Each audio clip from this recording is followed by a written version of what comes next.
जी अस्सलाम वालेकुम जी। Lecture 40A2 जी। Question number 5 करना है जी। इस क्वेश्चन में क्या कहता है, सेम रिक्वायरमेंट है जी ऊपर वाली। कहता है जी show the general entries in year 2000, 31 दिसंबर 2011, 12 और 13। कहता है जी the company has the policy of recognising government grants indirectly in income. जब इस तरह की कोई बात करेगा तो इसका मतलब क्या है, इधर आए भाई। भाई ग्रांट रिलेटेड टू एसेट का जब क्वेश्चन है आएगा तो इसके ना दो ट्रीटमेंट हो सकते हैं। कितने ट्रीटमेंट हो सकते हैं भैया? एक है जी कि हम क्या करें, इनिशियली रिकॉर्ड करें भाई रिसीट को जो गवर्नमेंट से हमें आई है, जो ग्रांट है उसे क्या कर लें भैया, डेफर्ड इनकम। उसे क्या कर दें भाई, लायबिलिटी बना दें। उसे क्या कर दें, लायबिलिटी बना दें। और भाई आहिस्ता आहिस्ता करके फिर इसे क्या हम बना रहे हों, इनकम बना रहे हों। क्या कर रहे हों, और यानी किताबों में इनकम सेपरेट नजर आ रही हो, जो ग्रांट इनकम है, जो क्या है भाई, ग्रांट इनकम सेपरेट नजर आ रही हो, और डेप्रीसिएशन एक्सपेंस सेपरेटली नजर आ रहा हो। ओके है जी।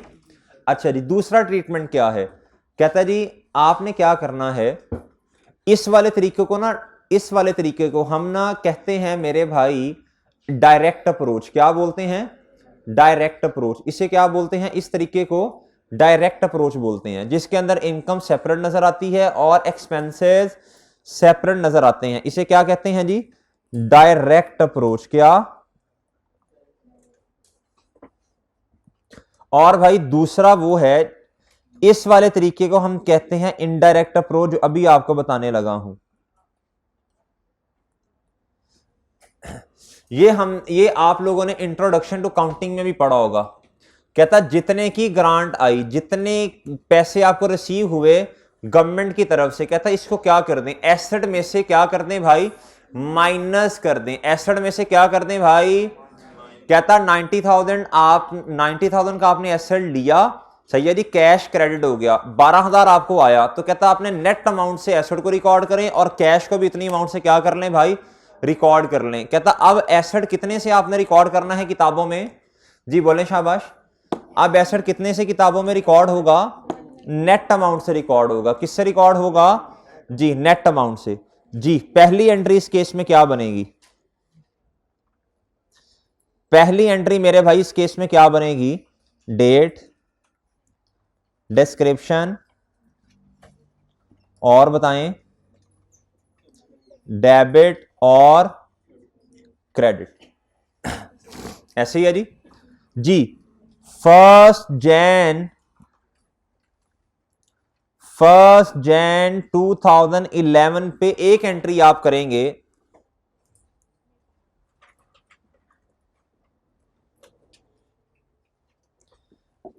कहता है ये जो गवर्नमेंट ग्रांट आपको नजर आ रही है इसको सेपरेट रिकॉर्ड नहीं करना। कहता है प्लांट को क्या कर दें जी, प्लांट को क्या कर दें भैया, 12,000 रुपए से कम कर दें। क्या कर दें भाई, कम कर दें, जो अकाउंटिंग में करते थे। इधर आएगा भाई 78,000, कितना आएगा, और कैश कितना चला गया। ओके है जी, ओके है, ओके जी जी जी, पूरी अमाउंट से करती। अच्छा जी, इधर आए भाई, यार जल्दी आया करें भाई क्लास में। जी पहला तरीका हमने क्या पढ़ा था, हमने कहा था पहला तरीका ऐसा है, इसे पहले तरीके को कहते हैं डायरेक्ट अप्रोच, जिसके अंदर इनकम सेपरेट नजर आती है किताबों में, और एक्सपेंसेस यानी डेप्रीसिएशन एक्सपेंस सेपरेट नजर आएगा, और ग्रांट इनकम सेपरेट नजर आएगी। इसको कहते हैं डायरेक्ट अप्रोच। इसे क्या बोलते हैं, ये है इनडायरेक्ट अप्रोच। दूसरा मेथड कौन सा है, इनडायरेक्ट अप्रोच से क्वेश्चन को सॉल्व करना। इंट्रोडक्शन टू काउंटिंग में जब ग्रांट या सब्सिडी आती थी तो आप मौके पे ही उसको एसेट को क्या कर देते थे, काम कर देते थे। क्या करते थे, इधर भी बिल्कुल वही काम करना है। कहता deduct government grant from cost of asset. 90,000 का न्यूक्लियर प्लांट था, गवर्नमेंट से ग्रांट कितनी आई भाई, 12,000 की, तो नेट बता दें भैया 78,000, कितना भाई 78,000। कितना? 78,000। तो सर ये जो 78,000 से आप किताबों में एसेट को क्या कर रहे होंगे? रिकॉर्ड करेंगे जी।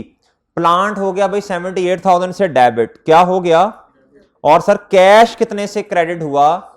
भाई 90,000 से क्रेडिट हुआ, 12,000 मिला भी तो सही ना जी। अब मुझे बताएं 31 दिसंबर पे क्या एंट्री करेंगे? भाई इधर डेफर्ड इनकम रिकॉर्ड करने की जरूरत नहीं है, सही है। डेप्रीसिएशन एक्सपेंस डेबिट और एक्यूमुलेटेड डेप्रीसिएशन जी बेसिस बता दें। 78,000 डिवाइडेड बाय 3 साल मल्टीप्लाई बाय 12/12 जी कितना? ऐसे ही है जी। एग्री? एग्री जी। पढ़ें जी इधर क्या लिखा है। कहता जी deduct government grant from cost of asset, deduction from asset. यानी किताबों में सिर्फ डेप्रिसिएशन नजर आएगी, इनकम नजर नहीं आएगी। भाई इनकम कहां से नजर आनी? ग्रांट इनकम कहां से नजर आनी? आपके पास है ही नहीं डेफर्ड इनकम, और ग्रांट इनकम नजर आए। लेकिन एक बात का जवाब दें जरा। अब आपने एक स्टेक्स बनवाने हैं, प्रॉफिट और लॉस पे सेम अमाउंट से इफेक्ट आ रहा होगा। ये जादू नहीं हुआ, आपने स्टार्ट से ही एसेट को कम कर दिया, ठीक है जी। अच्छा अब मैंने क्या करना है? एक्सट्रैक्ट्स बनाने हैं। क्या करने हैं जी? एक्सट्रैक्ट कैसे बनेंगे इधर जी? इधर सबसे पहले तो मैं डेफर्ड इनकम को काट दूंगा। क्या करूंगा जी? अब मेरे भाई इधर से इनकम भी कट जाएगी, इधर सिर्फ क्या नजर आएगा जी? प्लांट कितने से नजर आएगा स्टार्ट में? ये एक्सट्रैक्ट मैं किस क्वेश्चन के बना रहा हूं? 5 के 4 के बना तो लिए हैं। चन केड़े पासे टूर पे है? 5 के किसके? अच्छा यार मेरा नहीं ख्याल कि ना मंडे लिमिटेड वाला क्वेश्चन आज करवा सकूंगा, लेकिन मेरे पास है, ये छुट्टी तो नहीं होगी ना। IS 23 की जो थोड़ी सी थ्योरी रहती है वो, और IS 23 के MCQ सॉल्व हो जाएंगे इंशाल्लाह। वो कल करने थे वो आज हो जाएंगे, मंडे लिमिटेड कल हो जाएगा। मंडे लिमिटेड उसको पता है जिसने घर से काम किया है, ठीक है ना। अच्छा जी वो नहीं होगा ना, वो देखो अब मेरा ख्याल है कोई 40 मिनट रह गए हैं, तो 40 मिनट में होना ही नहीं है, कम से कम 1 घंटा।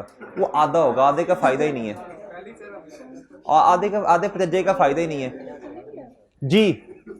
तसल्ली से करवाने वाला सवाल है जी। डेप्रिसिएशन एक्सपेंस बता दें कितनी है? जल्दी जल्दी पढ़ने का क्या फायदा,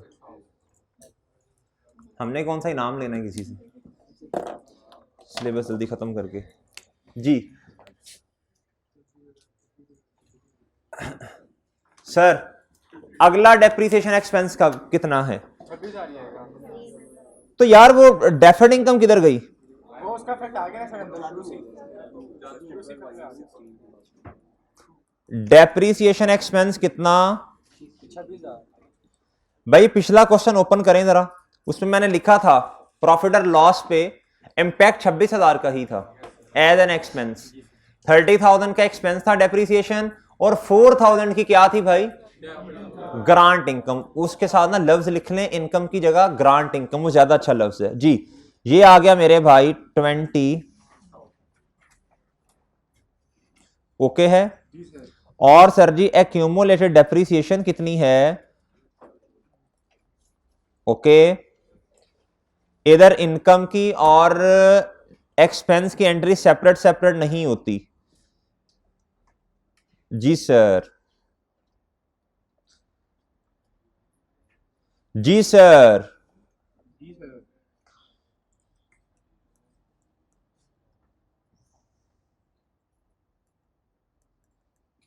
इतनी खामोशी माशाल्लाह।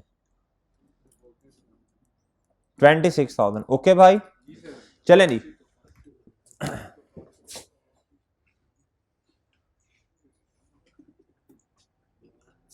जी नॉन करंट एसेट शुरू में कितना होगा?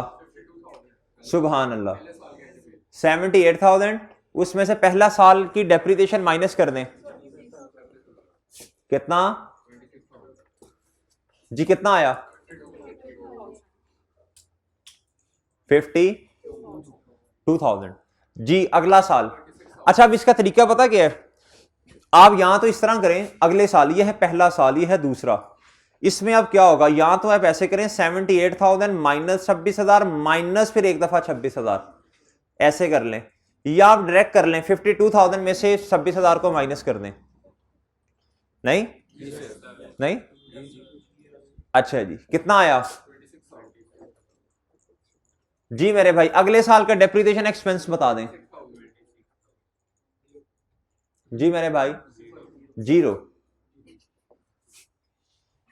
जी, 26 में से 26 माइनस कर दें, या फिर 78 में से हर साल का डेप्रिसिएशन। भाई इधर है क्यूमुलेट, इधर सुने, हमने कॉस्ट में से क्यूमुलेटेड डेप्रिसिएशन माइनस करनी है, तो पहले साल की जो डेप्रिसिएशन है वही क्या है, क्यूमुलेटेड जी। इधर है क्यूमुलेटेड कितनी है, 2 सालों की डेप्रिसिएशन माइनस कर दूंगा, इधर क्या करना पड़ेगा, 3 सालों की माइनस कर दूंगा।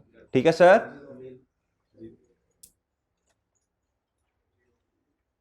ओके है। इसके और पिछले के एक्सट्रैक्ट्स जो हैं, घर जाके कौन कौन 3 से 4 मिनट में इसको समझने पॉइंट इधर बिठाएगा कि इसमें और उस क्वेश्चन में फर्क क्या है जी। डायरेक्ट अप्रोच में इनडायरेक्ट अप्रोच में फर्क क्या है, ये कौन कौन अपने जहनों में इस तरह 5-6 मिनट सोचेगा, इन्हें सोचेगा, लॉजिकली सोचेगा, आज से, कल से नहीं, आज से। सही है जी, ये प्लीज 4-5 मिनट में इन दोनों के फर्क को समझने की कोशिश करें, दिमाग में बिठाएं, ये इंपॉर्टेंट है। 3-4 अटेम्प्टों से हर दफा इसमें से क्वेश्चन आ रहा है भाई, इस तरह नहीं होता, इस तरह नहीं होता जी सर। चले नहीं, आज गवर्नमेंट ग्रांट का बस इतना ही, बस बाकी सिनेरियोस थोड़े थोड़े करके पढ़ेंगे। आप मेरे नहीं, जल्दी छुट्टी क्यों, IAS 23 ओपन कर लें भाई, और 23 है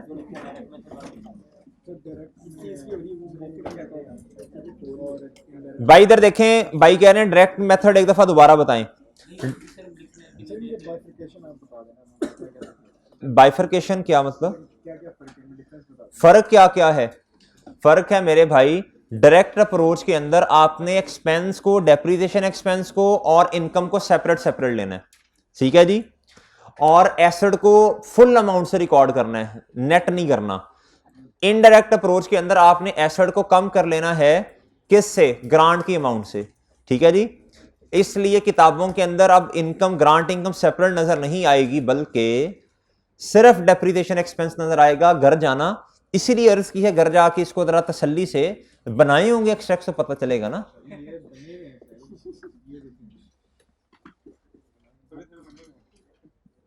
पढ़ ले बेटा, पढ़ ले, पढ़ ले कि खुदा खौफी कर ले थोड़ी सी, पढ़ ले यार। ये जो कल आपको वो थ्योरेटिकल क्वेश्चन नहीं था, ये जो दिया, ये उसकी हैंड आउट्स हैं, ये ले ले। कुछ बच्चे कह रहे हैं सर हमें वो हार्ड में दे।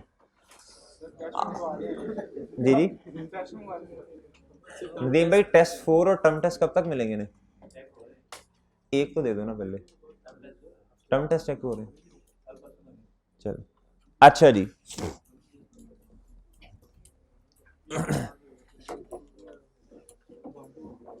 भाई एक दो छोटे छोटे से कॉन्सेप्ट्स हैं, थ्योरेटिकल पोर्शन ओपन कर लें IAS 23 का जी। और 4 गिवेबल लोन तो 95 IAS 20 में है।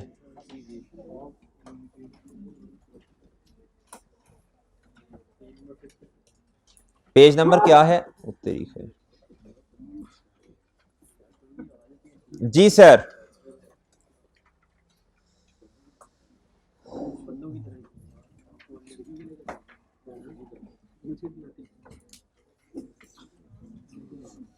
भाई ये लर्निंग ऑब्जेक्टिव 6 ओपन कर लें, ये पेज नंबर है 52। पेज नंबर क्या है भैया? Page number 52। चलें भी, चलें चलें, खामोश। ये ABC पॉइंट मैंने पढ़वा दिए आपको पहले ही। अगला पॉइंट पढ़ें भाई, अगला पॉइंट पढ़ना है, ये वाला डिब्बा पढ़ना है, ये रेड है। कहता था activities necessary to prepare the asset for its intended use और sale includes technical and admin work prior to the commencement of physical construction. सुन ले भाई क्या कहना चाह रहे हैं, 2-3 लाइनों में बात ये कहना चाह रहा है, जब आप कंस्ट्रक्शन का वर्क स्टार्ट करने लगते हैं तो उससे पहले आपको कुछ एडमिन या टेक्निकल नेचर के काम करने पड़ते हैं। फॉर एग्जांपल कहता कंस्ट्रक्शन से पहले आपको अप्रूवल लेनी पड़ती है अथॉरिटीज से, परमिट लेटर, इस तरह की चीजें कुछ, ठीक है भैया, ये वो बात कर रहे हैं। कहता such as the activities associated with obtaining permit prior to the commencement of the physical construction. Okay भाई, ये बस अंग्रेजी में 2-3 लाइनें उसने कर दी भाई, ये तो सादा सी बात है ना। इसका ये सारी 4 लाइनों का मतलब है अप्रूवल लेनी है आपने किससे, अथॉरिटीज से। क्या करना है, अथॉरिटी से आप क्या ले रहे होंगे मेरे भाई, अप्रूवल ले रहे होंगे, ऐसे ही है।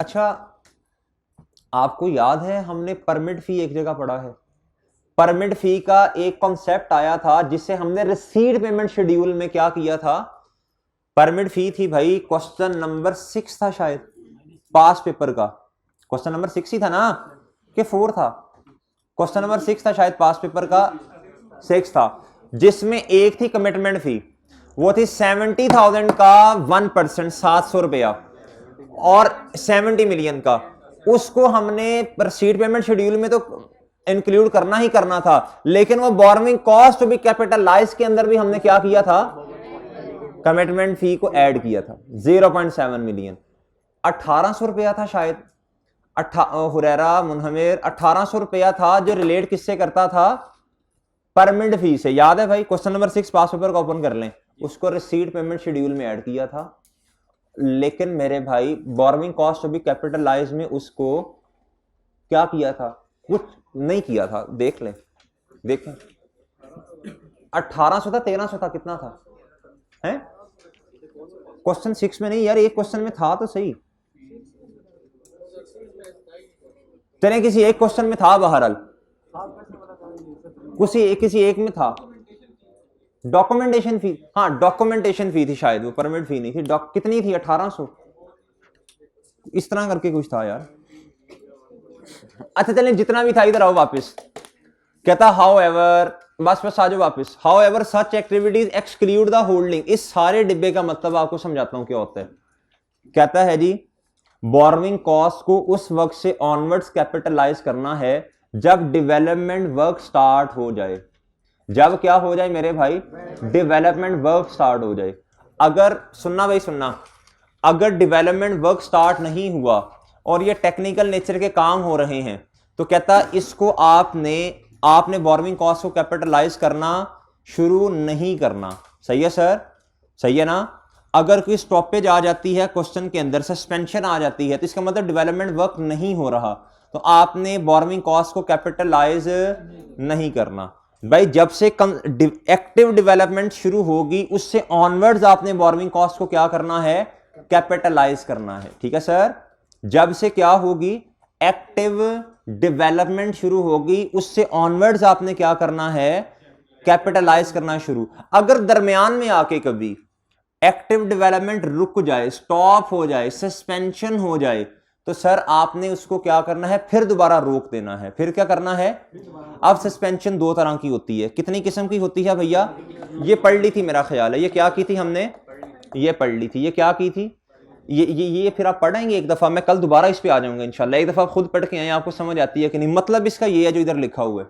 ठीक है सर, फिर दोबारा आऊंगा इंशाल्लाह इस पे। आप इधर आ जाए मेरे भाई, एक कॉन्सेप्ट है सीजेशन ऑफ कैपिटलाइजेशन। क्या मेरे भाई, सीजेशन ऑफ कैपिटलाइजेशन। ये कॉन्सेप्ट कहता है जी एसेट पर जो बोरोइंग कॉस्ट है वो कैपिटलाइज करना कब बंद कर देनी है। जी मेरे भैया, मैंने जुबानी तो बताया था, आज सुन ले जरा। कहता entity shall cease capitalising borrowing cost. क्या मेरे भाई, बोरोइंग कॉस्ट को कैपिटलाइज करना बंद करना है। कब करना है बंद भाई, कहता जी when substantially all the activities necessary. Substantially का मतलब क्या होता है, सिग्निफिकेंट, मेजर। क्या होता है भाई, सिग्निफिकेंट या मेजर। कहता जब मेजरली, आप फॉर एग्जांपल बिल्डिंग बना रहे हैं, कहता जब सिग्निफिकेंट बिल्डिंग तैयार हो जाए, मेजरली तैयार हो जाए, तो कहता जी आपने क्या करना है, कैपिटलाइज करना रोक देना है बोरोइंग कॉस्ट को। To prepare the qualifying asset for its intended use और सेल आर, कहता an asset is normally ready. अब बताने जा रहे सब्सटेंशियली कंप्लीट कब होगी। कहता asset is normally ready for its intended use और sale when physical construction of the asset is, कहता जब फिजिकल कंस्ट्रक्शन उसकी कंप्लीट हो जाए तब एसेट को समझा जाता है कि ये क्या हो गया है, ready. Even though routine admin work might still continue.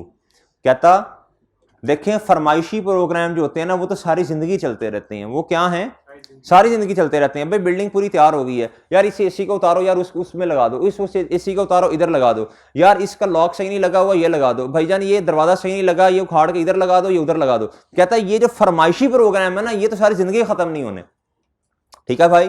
कहता है इन छोटे मोटे, कहता जी आपने पेंट करवा लिया, अब आपको पेंट का कलर पसंद नहीं आया, आपने कहा नहीं भाई इसकी जगह मोइस कहता है जी पिंक कलर का करवा दो। तो कहता इस तरह की जो फरमाइशी प्रोग्राम है ना, कहता इनको आपने काउंट फॉर नहीं करना।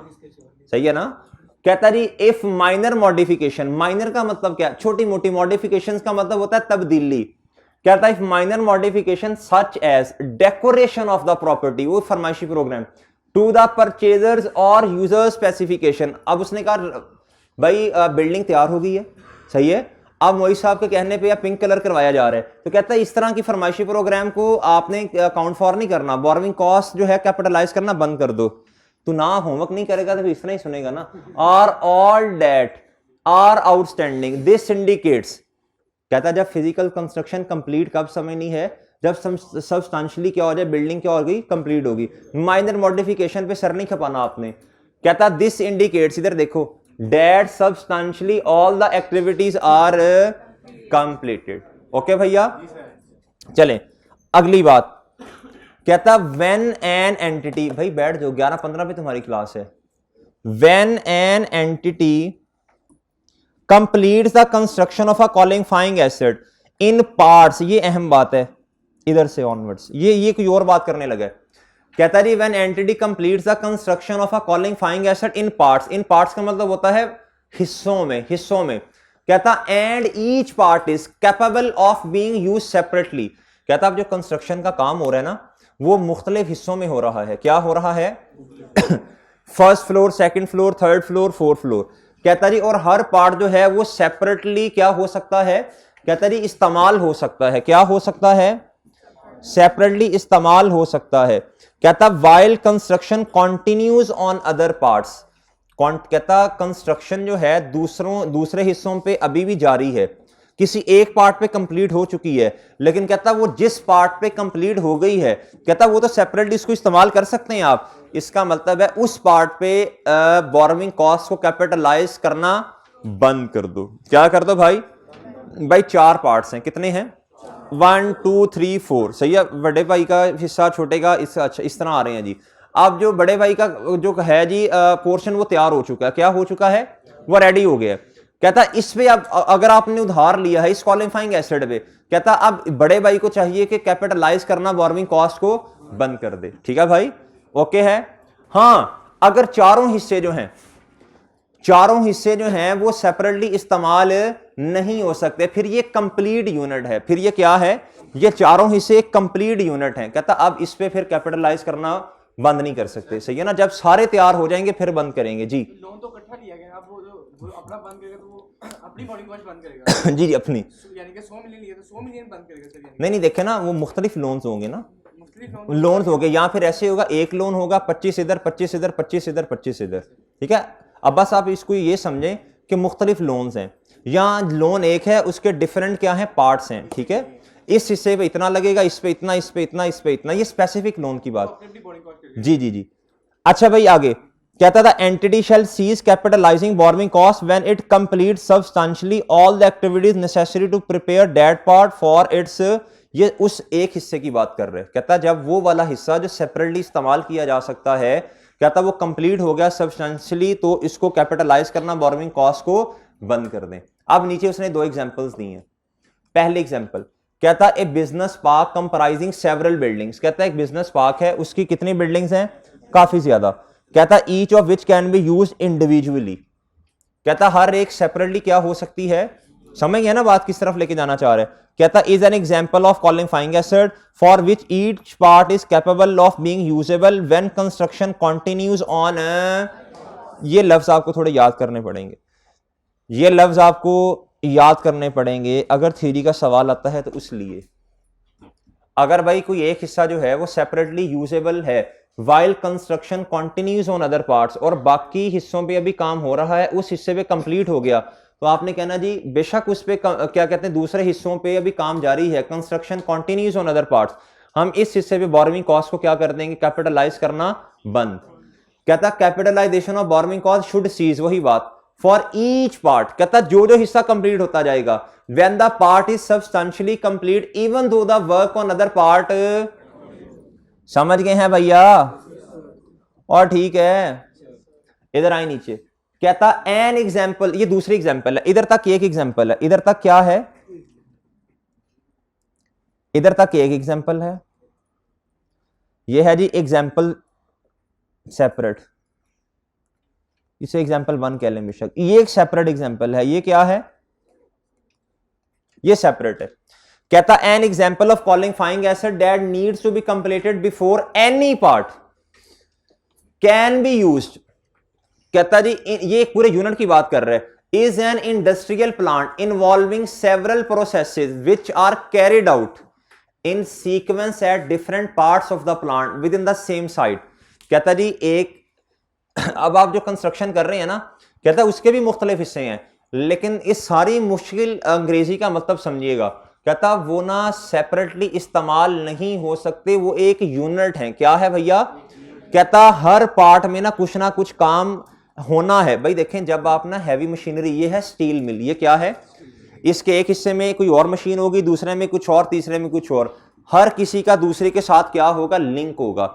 जब तक ये नहीं बनेगा अगला शुरू नहीं होगा, सॉरी ये इकट्ठे एक साथ इन पे काम हो रहा होगा, ये सेपरेट इस्तेमाल, सेपरेटली यूजेबल नहीं है। सही है भाई। कहता इन सच केस, इस केस में capitalisation of borrowing cost should seize.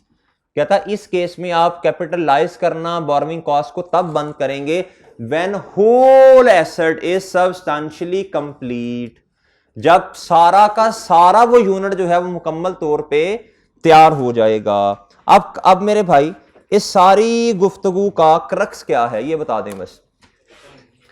अगर तो मुख्तलिफ हिस्से हैं, मुख्तलिफ पार्ट्स हैं, ठीक है जी, और हर हिस्सा सेपरेटली यूजेबल, ये अहम लफ्ज है, सेपरेटली यूजेबल है, तो भाई इसका जवाब फिर ये होगा वो हिस्सा जब कंप्लीट हो जाएगा उस पे बोरोइंग कॉस्ट को कैपिटलाइज करना बंद कर देना है, अगरचे दूसरे हिस्सों पे कंटिन्यू हो रहा है कंस्ट्रक्शन का काम। Agree, agree. दूसरी बात मेरे भाई, हिस्से सारे मुख्तलिफ हैं, क्या हैं, लेकिन सर ये एक कंप्लीट यूनिट के तौर पर ट्रीट होते हैं। सही है भाई। कोई एक हिस्सा सेपरेटली यूज नहीं हो सकता। पूरी की पूरी स्टील मिल क्या है भैया, एक कंप्लीट यूनिट है। कहता इस केस में ये ले लोगे ना लेक्चर फिर 10-15 मिनट का, ठीक है। कहता ये फिर जो कंप्लीट यूनिट है, कहता ये सेपरेटली इस्तेमाल नहीं हो सकता, इकट्ठा इस्तेमाल होगा। इस केस में क्या होगा भाई, लेक्चर ले लोगे, इस केस में क्या होगा, कहता आप कैपिटलाइजेशन ऑफ बोरोइंग कॉस्ट को तब सीज करेंगे जब होल एसेट कंप्लीट तौर पे कंस्ट्रक्शन का काम खत्म हो जाए। ओके है भाई, डन है। और एक अहम और बात, हसन सुनता जा, कहता है भाई अगर आपके फरमाइशी प्रोग्राम चल रहे हैं, कहता ये तो सारी जिंदगी खत्म नहीं होने, ख्वाहिशें तो कभी खत्म नहीं होनी ना जी, ला हासिल हैं, क्या हैं, ला हासिल हैं, ये खत्म नहीं होनी। कहता जी इन ख्वाहिशात जो हैं कभी इधर से इधर कर लें जी, थोड़ा सा पेंट ये कर लें, थोड़ा सा ये, कहता ये जो आपकी ख्वाहिशात हैं, ये दरवाजा ऐसे नहीं ऐसे होना चाहिए, ये मैं देखूं तो खुल जाए, कहता ये जो ख्वाहिशें हैं ना, अच्छा जी, कहता ये जो आपकी ख्वाहिशें हैं, चुप, कहता ये जो आपकी ख्वाहिशें हैं, कहता इनको आपने नहीं देखना, आपने बस ये देखना है कि आपकी फिजिकली जो बिल्डिंग है ये कंस्ट्रक्ट हो चुकी है सब्सटेंशियली। अगर तो जवाब है यस में, तो कहता फिर आप क्या करें भाई, इन माइनर मॉडिफिकेशंस को, इनकी टेंशन ना लें, आप बोरोइंग कॉस्ट को क्या कर दें, स्टॉप कर दें, सीज कर दें, क्या कर दें, कैपिटलाइज करना बंद कर दें। ठीक है भाई। अब ये सवाल इस तरह का अगर कभी पेपर में आ गया तो आप कुछ ना कुछ लिख लेंगे। अहम वर्ड इसमें क्या है भाई, अहम वर्ड्स क्या हैं, सब्सटेंशियली कंप्लीट के, ओके है और सही है। अच्छा जी, आप मेरे भाई जरा एमसीक्यूज पे आ जाएं। जी जी अच्छा, ये स्टैंडर्ड में लिखा नहीं हुआ, आमतौर पे ये होगा अगर बिल्डिंग है, अगर बिल्डिंग का ढांचा बन चुका है, सही है भाई, मुकम्मल तौर पे तैयार हो गई है, बस पेंट शेड थोड़ा बहुत होना अभी बाकी है और मतलब कि इस्तेमाल की जा सकती है, रेडी फॉर यूज है, सही है, फरमाइशी प्रोग्राम रह गए हैं, तो आप कहेंगे कि यार ठीक है सब्सटेंशियली कंप्लीट है। फिर ये पेपर में ये नहीं हमसे कहेगा, पेपर में उसने खुद बताया होगा, लेकिन इतना पता होना चाहिए कि अगर आपको डिस्कशन पॉइंट ऑफ व्यू से कभी लिखना पड़े आप बता दें, आप कहें यार सब्सटेंशियली कंप्लीट का मतलब है कि मेजरली कंप्लीट होना, क्या होना, हाँ जी मेजरली कंप्लीट हो जाना। ठीक है भाई मेरे, सही है जी, अवेलेबल फॉर यूज पर इसमें फर्क होगा जी, थोड़ा सा फर्क होगा ना, हो सकता। अच्छा वैसे अवेलेबल फॉर यूज तो तब हो जाती है चीज, पेंट के बगैर भी तो हो ही जाएगी ना, ये दरवाजे लगने के बगैर भी तो हो ही जाएगी जी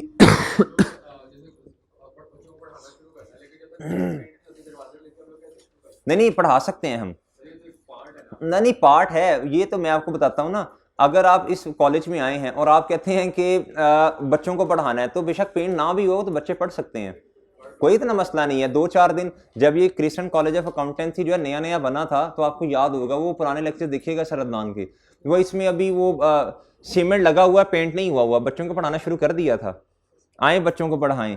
अच्छा भाई इधर आए मेरे भाई, हमें तो अपने बच्चों को पढ़ाना है भाई, आप दे पढ़ा नहीं होंगे थे दुश्मन दे। अच्छा सर इधर आए IS 23 में, और सर MCQs पे आए, किस पे आए,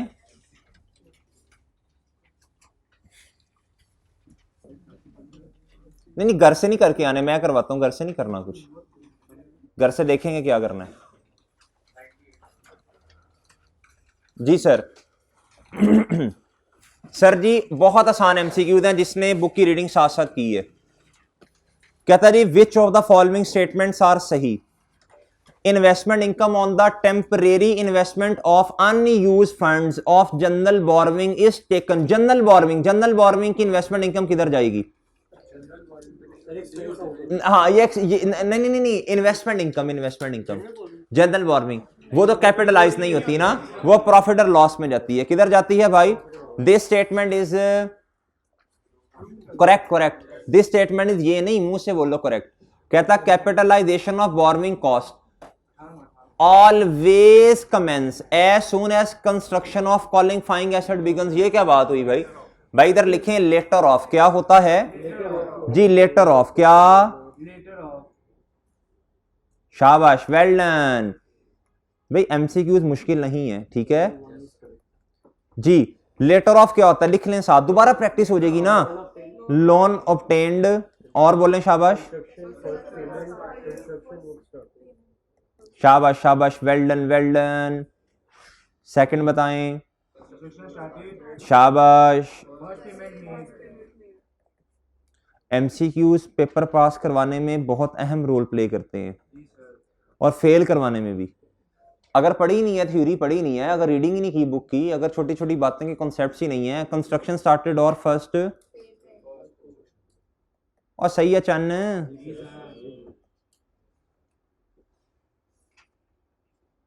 जी सर, इसका मतलब है सिर्फ स्टेटमेंट कौन सी सही है जी सर। आए जी क्वेश्चन नंबर 17 पे, कहता था borrowing cost that can be capitalise, कौन सी कॉस्ट बतानी है, जो कैपिटलाइज होनी है। ऑन जनवरी 21 एक कंपनी बोरोड कितना मेरे भाई 20 million at the rate 9% per annum का मतलब पूरा साल, for the purpose of constructing an asset, भाई स्पेसिफिक लोन की बात की जा रही है, शाबाश well done. The company started construction, कब शुरू की कंस्ट्रक्शन भाई, अच्छा ये होगी भाई पहली शर्त, कौन सी, कंपनी बोरोड, ये स्पेसिफिक लोन ऑब्टेन किया। दूसरी कब है मेरे भाई, बोले कंस्ट्रक्शन वर्क कब स्टार्ट हुआ, कहता जी and paid ₹8 million on 1 2021 and ₹12 1 जुलाई। मुझे बताएं फर्स्ट कंस्ट्रक्शन पेमेंट कब की, वेल डन। कैपिटलाइज होना कब से शुरू करना है, अगर इस तरह की बातें अंग्रेजी में लिखनी पड़े तो यार लिख सकते हैं, वैसे हम अपने अल्फाजों में लिख लें, बस कीवर्ड थोड़े से याद करने पड़ते हैं, लिख सकते हैं ना। अच्छा जी आप मेरे देखिए जुबान आपको न्यूमेरिकली तो पता है, आई कैप भी कहता है बच्चों को न्यूमेरिकली बातें आती होती हैं, जब लिखने की बात करें फिर पता नहीं क्या डेथ सी पड़ती है इन्हें। कहता था asset was ready to use on 1 September 2021। जी सीज कब होना है? मार्च से लेके अगस्त तक बता दें कितने महीने हैं? 6 मंथ्स। कितने मेरे भाई? जी भाई 6 मंथ्स हैं। कितने हैं? ओके मेरे भाई। जी सर मुझे बताएं जरा लोन कब ऑब्टेन किया? जब से भी करना है इग्नोर करें, हमने तो मार्च से लेना है। कब से लेना है? जी मेरे भैया इंटरेस्ट ऑन स्पेसिफिक लोन बताएं कैसे आएगा? 20 मल्टीप्लाई सही से करवाना यार, multiply by 6/12। Sir ji investment income बताएं।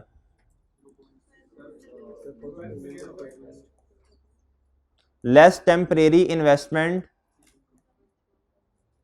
सर बोलें। देखें 20 में से 8 तो चले गए ना, पीछे बैलेंस कितना बचे है? देखें 20 मिलियन का लोन तो आपके पास पहले ही पड़ा था, उसमें से 8 मिलियन जो है मेरे भाई वो तो चला गया। अब जो कैपिटलाइज होना है वो 12 होना है। जी 12 मिलियन मल्टीप्लाई बाय, इधर नो नहीं करना बेटा, 6/12। जी बोलें। अच्छा सॉरी 4/12।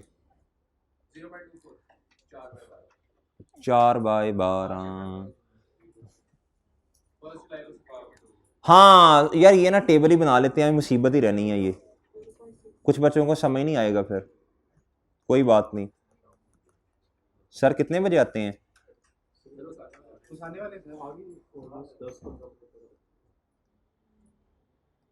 मेरी आगे क्लास भी है 11:30। चलें कोई नहीं, खैर उनको भी थोड़ा देर से उठा लेंगे। डेट कब है मेरे भाई? आपने क्या करना है जब से कैपिटलाइज करना शुरू करना? जी 1 मार्च। असल में इधर देखें, अगर मैं शुरू से टेबल बना लूं, आपको इतना तो पता है ना हमने 1 मार्च से क्या करना है, कैपिटलाइज करना शुरू करना है। तो मेरे भाई मैं अगर इधर 1 मार्च लिखूं 2000 बोले, तो मेरे भाई लोन तो मैंने लिया हुआ है 20 मिलियन का 1 जनवरी से, उसमें से 1 फेब में पेमेंट नहीं कर दी हमने, मेरा ख्याल है 8 मिलियन की पेमेंट कब की है? 1 मार्च को की है ना। इधर लिखेंगे और लोन ऑलरेडी कितने का? 20 का। कितने का? सर जी 1 मार्च को पेमेंट कितनी की है? यार मैं शॉर्ट फॉर्म में लिख रहा हूं कंस्ट्रक्शन पेमेंट को, क्योंकि उसको बताएं ना, आप उसे पता हो यार इसके कॉन्सेप्ट्स अच्छे हैं कि देखें लोन 2 महीने पहले लिया लेकिन मैं नहीं उसे कैपिटलाइज कर रहा। सही है जी। आपको पता है ना ये लोन जो आपने 20 मिलियन का लिया ये भी तो इन्वेस्ट किया जा सकता है ये, लेकिन ये प्रॉफिट और लॉस में जाएगा इसलिए लिखा है। अब बैलेंस कितना आया मेरे भाई? 12 मिलियन। कितना आया? 12 मिलियन। कितना आया सर जी? अगली पेमेंट बताइएगा। फर्स्ट सर जी कितने की? 12 मिलियन। अच्छा वेल डन। तो सर ये जो 12 मिलियन है ये वाला, ये कितने महीने आप इन्वेस्ट? कितने महीने? शाबाश 4 मंथ्स। कितने महीने? जी 12 महीने 1 अप्रैल पे पड़ा था, कितने महीने इन्वेस्ट किया? मार्च अप्रैल मई जून। Well done well done. और भाई ये 12 मिलियन की पेमेंट होगी, पीछे कुछ नहीं बचा। 12 मिलियन मल्टीप्लाई बाय 4/12। जी बोलें। तो सर जी बताएं कितना? ये मिलियन में कर रहे हैं क्वेश्चन? ओके है, 6,60,000 आएगा जवाब। Okay sir. क्वेश्चन 16 देखिएगा, कहता विच, ये तो यार थ्योरी है जिसने पढ़ी है इसको पता है। Which of the following can not be qualifying asset? जी मेरे भाई इन्वेंट्रीज। अगर इन्वेंट्रीज के साथ कुछ नहीं लिखा फिर आप एज्यूम करें सब्सटेंशियल टाइम पीरियड लग रहा है ना। अच्छा एक लफ्ज आता है क्वेश्चन के अंदर मैस इन्वेंट्री, वो क्वेश्चन नंबर 13 में भी है। चल वो हाँ 13 में है, मैं समझाता हूं क्या होता है।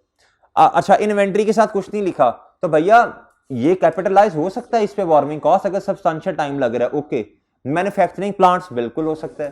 Sir ji assets that are ready for, ना जी ना, अगर आपके पास एसेट जो है वो रेडी टू यूज है तो भाई इस पे आपने मैन्युफैक्चरिंग नहीं की, सही है ना, ये तो क्वालिफाइंग एसेट ही नहीं है।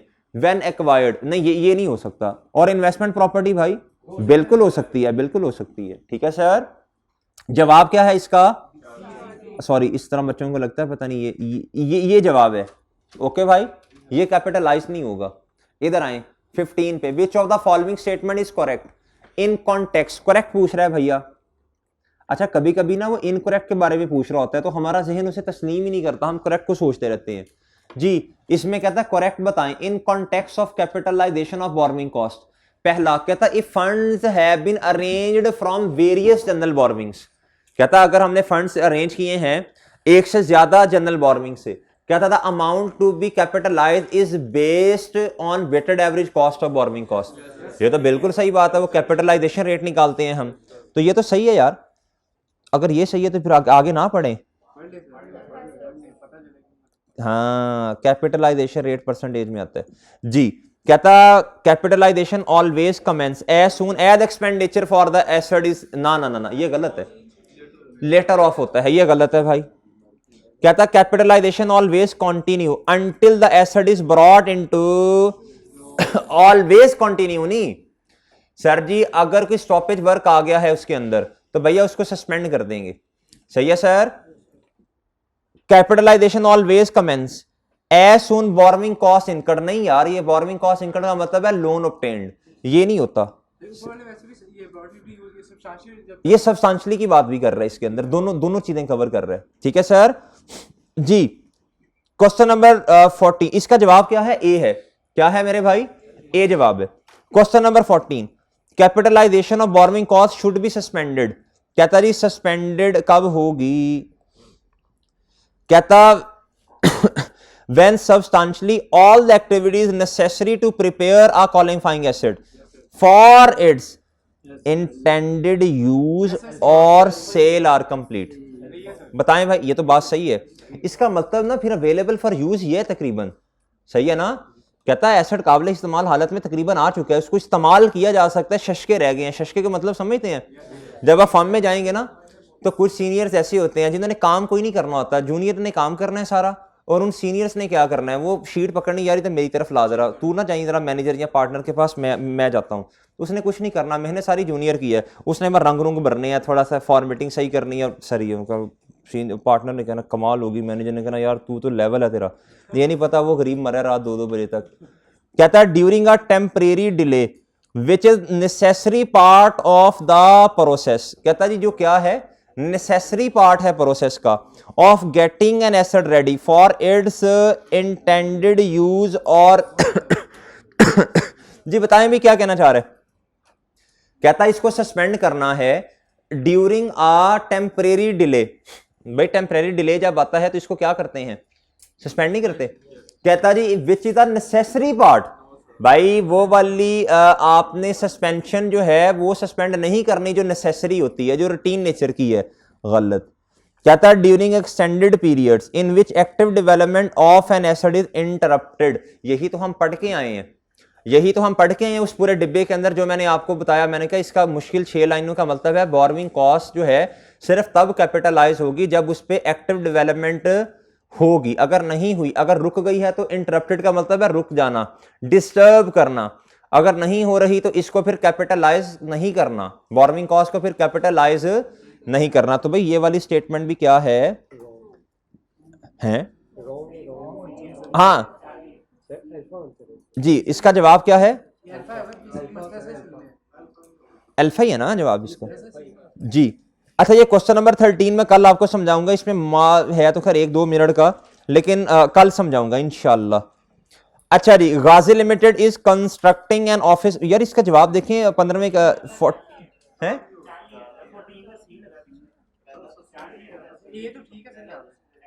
उसने ओके मैं वही कह रहा हूं ना, कोई तसल्ली नहीं हो रही। हाँ सस्पेंड का पूछ रहा है ना, तो इसमें तो सस्पेंड होगी भाई, इसमें सस्पेंड नहीं होती, इसमें तो कंटिन्यू होती है। क्या होती है? यार इसमें अगर देखा जाए, रुक जाए, सस्पेंडेड भी नहीं कहता कि कब रुकेगा। सस्पेंडेड का मतलब है कब रुकनी है, कब हमने रोक देनी है, कब हमने क्या करनी है। तो सी में आए ना, कहता है ड्यूरिंग वो वाला period in which active development of qualifying acid is interrupted. कहता अगर एक्टिव डेवलपमेंट में काम नहीं किया जा रहा फिर हम इसको क्या कर देंगे, रोक देंगे, फिर कैपिटलाइज नहीं करेंगे। बी में आए, बी में तो मेरे भाई जब नेसेसरी है काम को रोकना तो फिर तो हम कंटिन्यू करेंगे कैपिटलाइजेशन को, ऐसे ही है सर जी। और when substantially all the activity necessary to prepare a qualifying asset for its intended use और सेल। एक होता है सस्पेंशन, एक होता है सीज करना, एक होती है सीज। सीज का मतलब है पक्का पक्का रोकना, क्या करना, और सस्पेंशन का मतलब क्या होता है, कुछ अरसे के लिए रोकना। इन दोनों में फर्क है, इन दोनों में क्या है, इन दोनों में फर्क है। सीज में और सस्पेंशन में क्या है, सीज का मतलब क्या होता है, सीज का मतलब होता है पक्का पक्का रोक देना, पक्का पक्का, बस प्रोजेक्ट पे अब कैपिटलाइज बोरोइंग कॉस्ट को करना ही नहीं है। सस्पेंशन का मतलब है कि कैपिटलाइज अब करना है लेकिन इस अरसे के लिए रोक देना है। क्वेश्चन नंबर मंडे लिमिटेड वाले में 15 दिन की रोकी है, याद है, याद है, हाफ मंथ। और क्वेश्चन नंबर 4 में भी रोकी थी पास्ट पेपर में। क्वेश्चन 6 में भी मेरा ख्याल नहीं, क्वेश्चन 6 में नेसेसरी थी पास्ट पेपर के अंदर, क्वेश्चन 6 के अंदर नेसेसरी सस्पेंशन थी, उसको नहीं रोका था हमने। ठीक है भाई। क्वेश्चन नंबर 13 इंशाल्लाह कल। क्वेश्चन नंबर 12 पे आ जाएं। कहता है Ghazi limited is constructing an office building and is capitalising borrowing cost in accordance with IAS 23। कहता था ऑफिस इज ऑलमोस्ट कंप्लीट। क्या है वो, क्या हो गया मेरे भाई, कहता था सिर्फ काम वो वाला रह गया है, is to install, is GL allowed to continue capitalizing the borrowing cost, नहीं, सबस्टेंशियली कंप्लीटेड है। क्या है सर जी, सबस्टेंशियली कंप्लीटेड है। ओके है भैया जी। क्या जवाब है भाई इसका, बीटा। अच्छा जी 11वां कहता which of the following is not a condition to commence capitalising borrowing cost. जी एक्सपेंडिचर्स आर बीइंग इंकर्ड, भाई कंस्ट्रक्शन पेमेंट। कहता जी borrowing cost are being incurred, obtain specific loan. साथ साथ लिखते भी जाए ना, याद रहे आपको।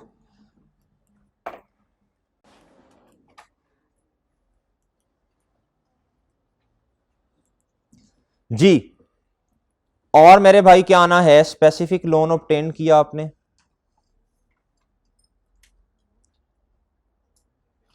Sir repayment of borrowing, repayment of borrowing तो कभी नहीं देखा। ये है, is not a condition, this is the condition, this is not a condition. Activities to produce the asset for its intended use और सेल हैव कमेंस। ये बताएं जी। कंस्ट्रक्शन वर्क स्टार्टेड, जी सर। कहता जी 10 नंबर पे आए, when activities to prepare an asset for its intended use are suspended और use are suspended, borrowing cost must be है। When activities to prepare an asset for its use, for its sale और use are suspended, borrowing cost must be expensed. जी must be. जी भैया अगर काम रुक गया है, सही है जी, और क्या उसका नाम है, बोरोइंग कॉस्ट ने फिर कैपिटलाइज नहीं होना बल्कि क्या होना है, एक्सपेंस आउट होना है। क्या होना है जी। क्वेश्चन नंबर 9 पे आए, which of the following is not considered borrowing cost under IAS 23। कहता interest expense calculated by effective interest method. जी ये थ्योरी में पढ़ा था, ये थ्योरी में पढ़ा था ना, मैंने साल लिखवाया था IFRS 9। मैंने कहा था IFRS 9 FA 2 में इंशाल्लाह जाके आप पढ़ेंगे जी। कहता finance charge in respect of loan, ये बोरोइंग कॉस्ट है। ये क्या है, कहता जी exchange difference arising from foreign currency borrowings to the extent that they are regarded as an adjustment to interest cost। ये भी रेलेवेंट है। ये भी क्या है, ये भी वो थ्योरी के अंदर पढ़ा था। पेज नंबर 1 है बोरोइंग कॉस्ट का जिसमें पढ़ा था। कहता principal repayment on loan for property plant and equipment, ये रेलेवेंट नहीं है। ये रेलेवेंट भाई प्रिंसिपल रीपेमेंट तो नहीं होती ना जी बोरोइंग कॉस्ट में, ये है जी नॉट कंसिडर। ये इसका डी जवाब है सर जी। अब यार ये अब आप कर आएंगे इंशाल्लाह इंशाल्लाह इंशाल्लाह। चलें ये पढ़ लें question number 1। Which two of the statements below regarding, आइए भाई ये करके आने हैं आप लोगों ने, ये शॉर्ट क्वेश्चन है, अच्छे हैं। Which two of the statements below regarding IAS 23 cost are correct, जी करेक्ट बताना है आपने। कहता है borrowing cost must be capitalise if they are directly attributable to, जी भाई ये तो सही बात है। कहता है borrowing cost should cease to be capitalise, रोक देना, पक्का पक्का रोक देना, सस्पेंड नहीं, पक्का पक्का रोकना। कहता जी once the related asset is, यार ये भी ट्रू है भाई, क्या बस दो पूरे हो गए। कहता है borrowing cost must be capitalise if they are directly attributable to, भाई ना ना ना ना ना ना, नॉन करंट एसेट, हाँ qualifying asset, there is a difference between qualifying asset and non current asset, every non current asset is not a qualifying asset, ठीक है भैया जी, जी भाई हर non current asset qualifying asset नहीं होगा, और सही है ना।